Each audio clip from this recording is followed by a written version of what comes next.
Hi, everybody. Welcome to the Weekend Digital Marketing. So far, it's Friday, February 21st, and we're going to get started off on what's that? We don't have any YouTube news this week. Okay, so again, no YouTube news. We're going to skip YouTube, and we're going to get started off on Google. Now let's dive into Google. Google is testing showing AMP content inside of desktop search results. So if you hate AMP and you thought you would just never have to worry about AMP because you only use Google on your desktop, well, guess what? Google's decided to show you AMP content on the desktop search. This is just a test. We don't know if it's going to stick or not. So if you see it, don't freak out. For right now, at least, maybe wait until it becomes more permanent. Google is testing a way to show licensing information for images inside of Google Image Search. This would show up when you clicked on an image. It would tell you, hey, if you like this image and you want to use it on your website or in your marketing, here's how much it'll cost. Here's who to get a hold of to purchase the licensing rights to this image. Google Ads has a new feature that allows you to more easily share audience list between accounts.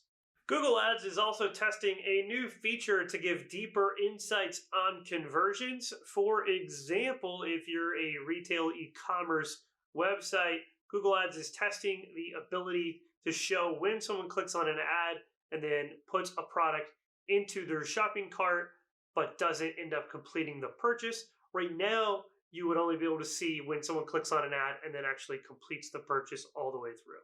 Google Search Console has added a validation feature and on-screen reminders to the change of address tool.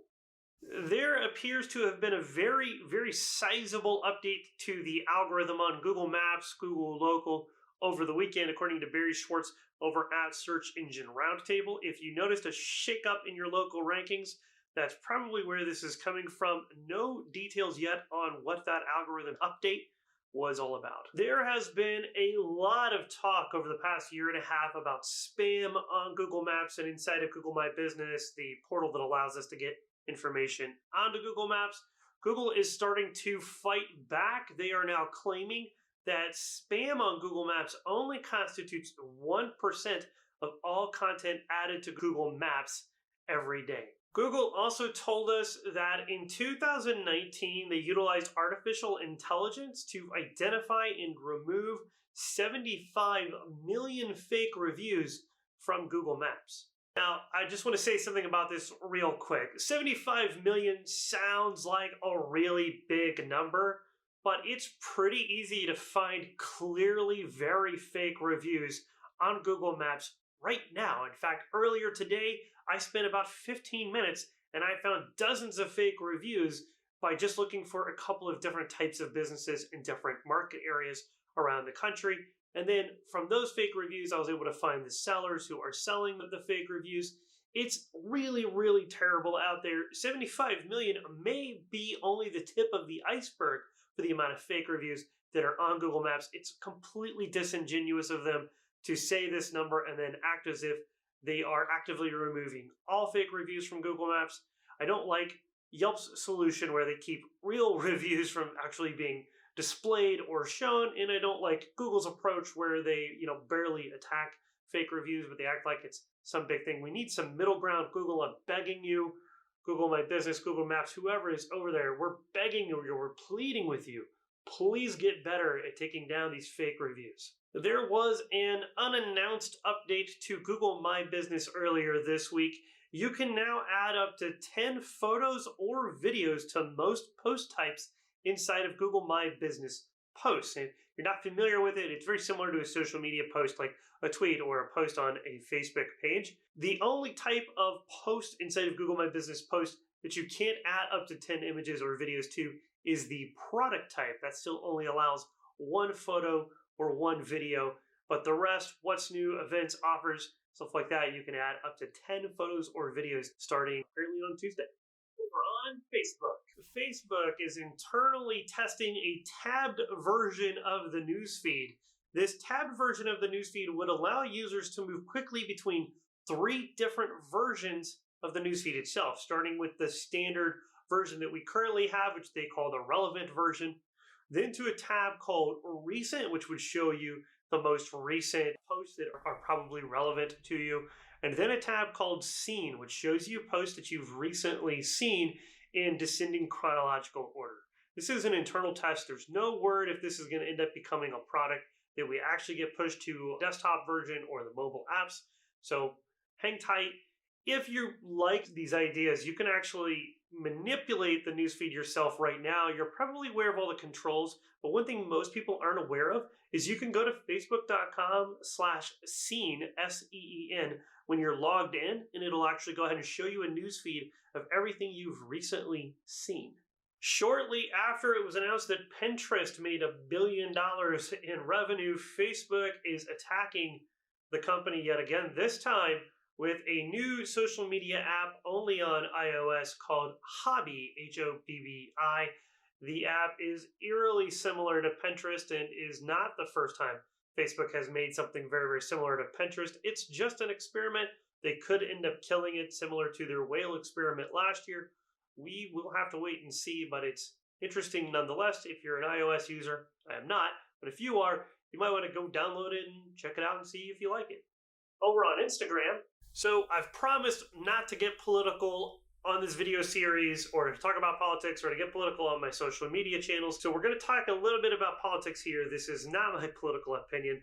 This is only about marketing that's being impacted by politics. Democrat presidential candidate Mike Bloomberg, and also incredibly filthy rich person, has been paying Instagram meme pages to make him look cool, and they started bragging about it. Instagram was forced by this to crack down. So there is now a new rule on Instagram that politicians paying for sponsored posts by Instagram influencers and Instagram meme pages, those pages now have to use the branded content tool and they have to display that sponsorship.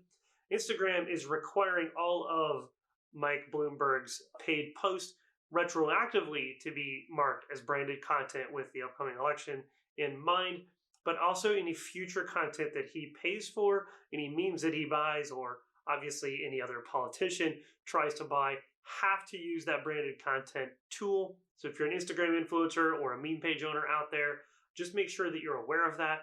You will probably have politicians try to convince you not to do that, but if you want to keep your page from getting shut down, gotta make sure you use the branded content tool for political memes that are being paid for by that campaign or by that politician. Here we go to Reddit. Steve, my man, you guys are losing your way. This week, Reddit tested briefly and then appears to have taken it offline, forcing all mobile web users to log in to see or interact with any content on the reddit.com website. They wanted them to obviously use the app. It pops up and it says this content is available in the app. Paywalls, subscriber walls for social media, they just don't work. You can ask Pinterest. I knew you're trying to get more users involved or trying to get rid of lurkers, but this just isn't the way to do it. This just isn't the way. I see you killed the test. Your users are really upset. The media didn't jump all over this. Very few people knew about this. I'm bringing it to light a little bit just because I really love Reddit, and I love the fact that you're different than the rest of the web and you don't do all of the same crap that other social media does. So please don't do this. Please, as a lurker and somebody with an account and a Reddit moderator who moderates dozens of subreddits, please, I'm begging you, don't try to force lurkers into using the Reddit app just to, see a post or two. We take you now to Bing. Bing is refreshing the webmaster tools, giving it a new look and feel and adding new tools. This is just the beginning, or as they called it, phase 1 of the refresh. So if you haven't looked at Bing webmaster tools recently, I highly encourage you to log into your account. If you've never used Bing webmaster tools, remember there are real people out there using the Bing search engine. You should use the tools, help your website rank better in Bing, and maybe you'll even get some quality traffic. Here we go to LinkedIn. LinkedIn is adding a featured section to profiles. Unlike Yelp and other places, it doesn't sound like this is going to be a paid-for feature. The featured section will allow you to showcase accolades and achievements as well as employment history and stuff like that you want other people to see at the very, very top of your profile. I do not see this yet, but it was an official news release, so look for the featured section coming to your profile soon and toy with it, see if you can optimize your LinkedIn profile using this new element. Over on Twitter. Twitter is testing a way to label tweets as harmfully misleading and to make those labels really hard to miss, very in your face, very bright. Now, this is just a test, but an earlier news report by, I believe, NBC News stated that this was going to actually roll out on March 5th. This is just an experiment. There is no timeline for rollout. If you've heard about a date for this, that doesn't exist. Twitter doesn't know that they're going to take this live. For right now, all we know is it is an experiment.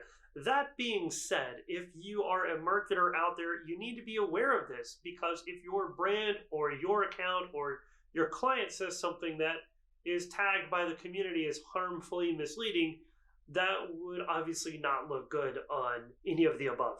So just be aware when this rolls out. Maybe go back through and look at some of your tweets and make sure nothing gets labeled as harmfully misleading. Bonus round! Hundreds of contractors have gathered together in a class action lawsuit against HomeAdvisor over bad leads. The chief complaint appears to be that around 50% of the leads many of these contractors get are people who claim they have never been looking for a contractor, or who were looking for a contractor but not in a recent time period. They allege that HomeAdvisor is therefore selling them leads that are no good and doing so knowingly, and they want their money back. Scammers are threatening publishers that use Google's AdSense with click fraud that will end up getting their Google AdSense accounts automatically shut down. The scammers are demanding payment in Bitcoin before they unleash their fraud attacks on the ads hosted by these websites. Google has not released a statement yet, but your best course of action is probably just not to reply to these scammers. Our final piece of news today, the once incredibly popular and viral app HQ Trivia may be shutting down, or maybe it's not, depending on what time of day apparently you ask them. They say they have completely ran out of money and are likely going to be acquired soon. If the acquisition doesn't go through, then they have to immediately lay off all employees without pay. No one really knows what's going on over there. It's a very interesting story. If you want some weekend reading material this weekend, I highly recommend you dig into the HQ Trivia story. Even if they don't end up shutting down, it's still very, very interesting. That's it for the weekend digital marketing so far this week. If you liked this video, please go down below and give it a big old thumbs up. If you have any feedback, good or bad, I would love to hear from you. Please head down to the comments and talk to me. I promise I'll even reply. Until next time, you can watch other updates from this year in the playlist right here, or watch last week's video right there, or get back to work. It's up to you.